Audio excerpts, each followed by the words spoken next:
দর্শক, আজকের এই ভিডিওটা শুরু করার আগে আমি আপনাদের একটা প্রশ্ন করতে চাই। বিশ্বের সবচেয়ে শক্তিশালী অস্ত্র কি? নিউক্লিয়ার বোমা, হাইপারসনিক মিসাইল, নাকি আমেরিকার সেনাবাহিনী? না দর্শক, আজকের দুনিয়ায় সবচেয়ে ভয়ঙ্কর অস্ত্র হলো ইন্টারনেট। আর ঠিক এই অস্ত্রটাই আজ ইরান, আমেরিকা ও ইসরায়েলের হাত থেকে ছিনিয়ে নিয়েছে। এক মুহূর্ত ভেবে দেখুন, যে স্টারলিংক ইন্টারনেট আজ পর্যন্ত কেউ বন্ধ করতে পারেনি, যে ইন্টারনেট দিয়ে সরকার ফেলা হয়, দাঙ্গা বাঁধানো হয়, সেই এলন মাস্কের ইন্টারনেট যদি হঠাৎ করে অচল হয়ে যায়, তাহলে ইরান আজ এমন এক বড়সড় কাণ্ড ঘটিয়ে বসেছে, যা দেখে আমেরিকা এবং ইসরায়েলের কান দিয়ে ধোঁয়া বের হতে শুরু করেছে। আপনারা এটা নিশ্চিতভাবে ধরে নিন, ইরান এমন একটা কাজ করে দেখিয়েছে যা আজ পর্যন্ত বিশ্বের কোনো দেশ করতে পারেনি। অর্থাৎ আমেরিকা, চীন, রাশিয়া সবার এই লড়াইয়ে ইরান প্রথম বিজয়ী হিসাবে উঠে এসেছে। দর্শক, আসলে ঘটনাটা হলো, ইরানে খুব গোপনে স্টারলিংকের ইন্টারনেট পৌঁছে দেওয়া হয়েছিল। একবার ভাবুন, এরা কতটা মিথ্যেবাদী। ইরানে এখন তুমুল বিক্ষোভ চলছে। ইরান সরকার পুরোপুরি ইন্টারনেট বন্ধ করে দিয়েছে।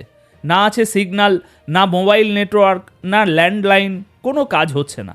কিন্তু হঠাৎ দেখা গেল সেখান থেকে ভিডিও বাইরে আসছে, তাও আবার সব এইচডি কোয়ালিটির ভিডিও। ইরানে বিক্ষোভের ঢেউ উঠেছে এবং সেই ভিডিওগুলো সামনে আসছে। এটা সত্যিই অবাক করার মতো বিষয় ছিল। ইন্টারনেট ছাড়া এগুলো কিভাবে সম্ভব? ঠিক সেই সময়েই খবর এলো যে এলন মাস্ক বলছেন তিনি ইরানে স্টারলিংকের ইন্টারনেট পৌঁছে দিতে চান। কিন্তু আপনারা জানেন, এর জন্য ডিভাইসের প্রয়োজন, টার্মিনাল লাগবে, মোডেম লাগবে।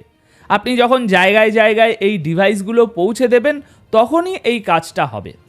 ওদিকে ডোনাল্ড ট্রাম্প ঘোষণা করে দিলেন যে এই পরিস্থিতিতে তিনি এলন মাস্ককে ইন্টারনেট চালু করতে বলছেন। আসলে এটাই ছিল তাদের আসল গেম। ইন্টারনেট তো আগেই পৌঁছে গিয়েছিল, খুব দ্রুত গতিতে ইরানের ডিভাইসগুলো পাচার করা হয়ে গিয়েছিল।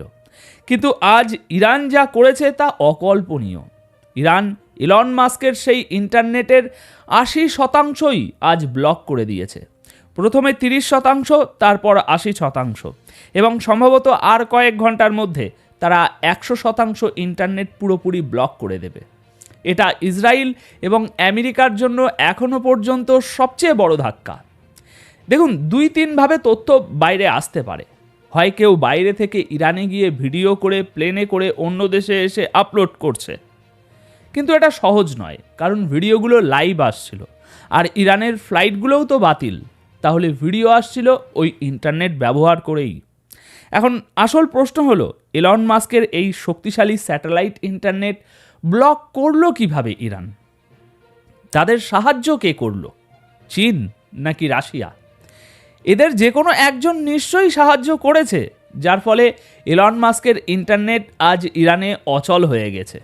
এতে পশ্চিমারা হতবাক হয়ে গেছে, কারণ এলন মাস্কের ইন্টারনেট আজ পর্যন্ত বিশ্বের কেউ ব্লক করতে পারেনি। তিনি যেখানে চান ইন্টারনেট দিয়ে দেন। আসলে এদের প্ল্যান কী ছিল জানেন? সেখানে ডিভাইস পাচার করো, নিজেদের লোক পাঠাও, স্যাটেলাইট থেকে ইন্টারনেট দাও, আর তারপর মানুষ সেই ইন্টারনেট ব্যবহার করে রাস্তায় নেমে আসুক। কিন্তু তাদের এই বড়সড় রিজিম চেঞ্জের প্রথম প্ল্যানটাই ব্যর্থ হয়ে গেল। ইরান শুধু তাদের এজেন্টদেরই ধরেনি, বরং এলন মাস্কের ইন্টারনেট ব্লক করে তাদের গায়ে কাঁপুনি ধরিয়ে দিয়েছে। কারণ তাদের মূল অস্ত্রই ছিল ইন্টারনেট সচল রাখা, যাতে দাঙ্গা হাঙ্গামার ভিডিও বাইরে আসে এবং মানুষ আরও বেশি করে রাস্তায় নামে। এখন শুনুন, ডোনাল্ড ট্রাম্প কি অদ্ভুত দাবি করছেন। তিনি বলছেন ইরানের লিডারশিপ নাকি তার সাথে যোগাযোগ করতে চাইছে এবং দেখা করতে চায়।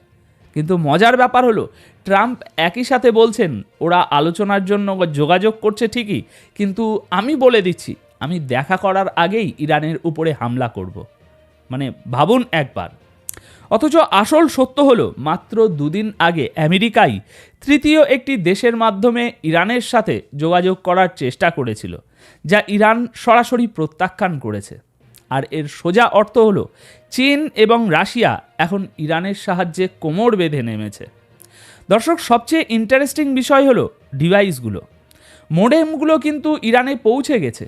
এখন চলছে জ্যামিং আর অ্যান্টি জ্যামিংয়ের লড়াই। ইরান যদি সিগন্যাল জ্যাম করে দেয় তবে ইসরায়েল ও আমেরিকা হয়তো আবার হামলা করবে সেই জ্যামিং সরানোর জন্য।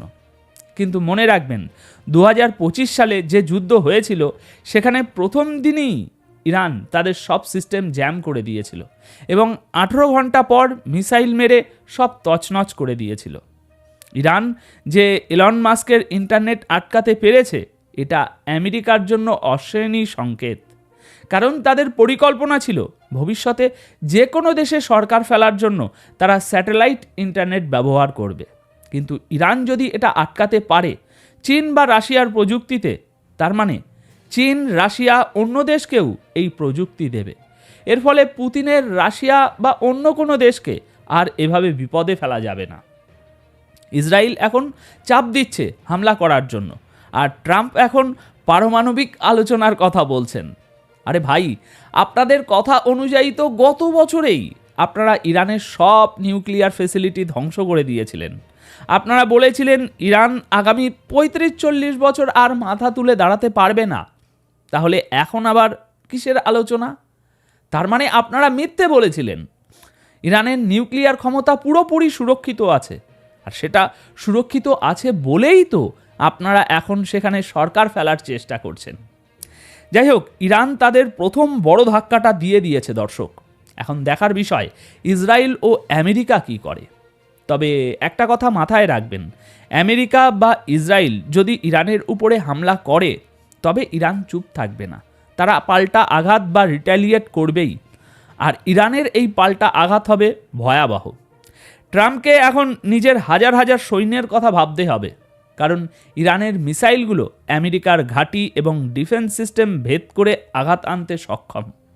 ইসরায়েলের আয়রন ডোম যদি ইরানের হামলা রুখতে না পারে তবে আমেরিকার ঘাঁটিগুলোও পারবে না।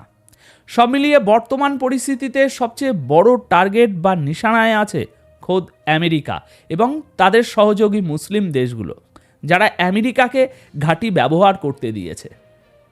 দর্শক, আজকের ঘটনাগুলো যদি ঠান্ডা মাথায় বিশ্লেষণ করেন তাহলে একটা জিনিস পরিষ্কার হয়ে যাবে, এটা শুধু ইরান বনাম আমেরিকা নয়, এটা হলো পুরনো দুনিয়ার ক্ষমতা বনাম নতুন দুনিয়ার কৌশল।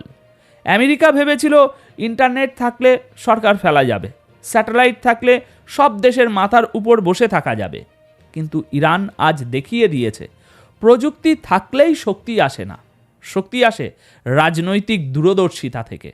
এই প্রথমবার পশ্চিমীরা বুঝতে পারছে তাদের সবচেয়ে বড় অস্ত্রটাই আর একচেটিয়া রইল না।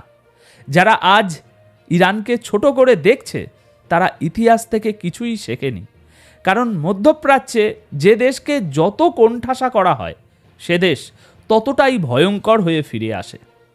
দর্শক, সামনে কি হবে? আমেরিকা হামলা করবে নাকি পিছু হটবে? ইসরায়েল চাপ বাড়াবে নাকি সমঝোতায় যাবে? এই সব কিছুই নির্ভর করছে ইরানের পরের চালের উপর। আর আমি আপনাদের কথা দিচ্ছি, এই জটিল রাজনীতির প্রতিটা স্তর, প্রতিটা চাল পাল্টা চাল আমি আপনাদের সামনে ভেঙে ভেঙে তুলে ধরব। তাই প্রতিটি আপডেট পেতে আমাদের সঙ্গেই থাকুন, চোখ কান খোলা রাখুন, কারণ বিশ্ব রাজনীতি এখন এমন জায়গায় দাঁড়িয়ে যেখানে একটা ভুল সিদ্ধান্ত পুরো দুনিয়াকে আগুনে ঠেলে দিতে পারে। ধন্যবাদ আপনাদের সকলকে।